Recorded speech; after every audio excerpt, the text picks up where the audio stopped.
বাংলা একাডেমির সম্মুখে যে নারকীয় হত্যাকাণ্ডের শিকার হয়েছে আমাদের ভাই সাম্য, তার প্রতিবাদে গতকাল রাত থেকে ঢাকা বিশ্ববিদ্যালয় ক্যাম্পাস উত্তপ্ত উত্তাল হয়েছে।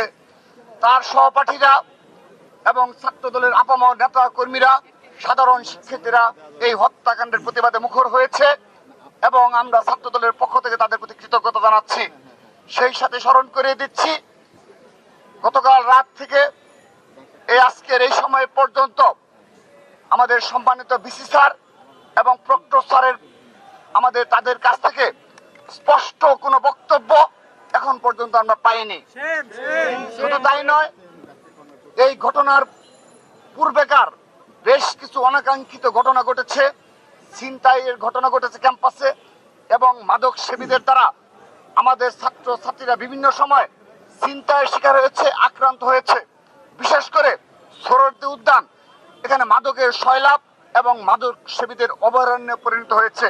কিন্তু তাদের যে ঢাকা বিশ্ববিদ্যালয়ের নিরাপত্তার গাফিলতি রয়েছে এবং তাদের যে মূল দায়িত্ব ছিল সাধারণ শিক্ষার্থীদের নিরাপত্তা নিশ্চিত করা এবং ছাত্রলীগের দোষরদের বিচার নিশ্চিত করা, এই দুইটি ইস্যুতে এখন পর্যন্ত তাদের কোনো স্পষ্ট বিবৃতি বক্তব্য আমরা পাইনি। আমরা নিন্দা জানাচ্ছি, প্রতিবাদ জানাচ্ছি। তাদের এ ধরনের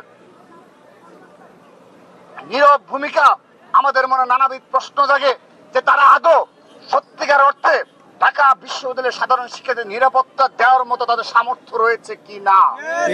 শুধু তাই নয়, আমরা বিগত সময়ে বলেছি এই সাম্যের হত্যাকাণ্ডের মধ্যে স্পষ্ট হলো এই সম্মানিত বিসি স্যার এবং এই প্রক্টর স্যারের নেতৃত্বে যারা দায়িত্ব রয়েছে তাদের দ্বারা সম্ভবত ছাত্রলীগের সন্ত্রাসীদের বিচার করা সম্ভব না।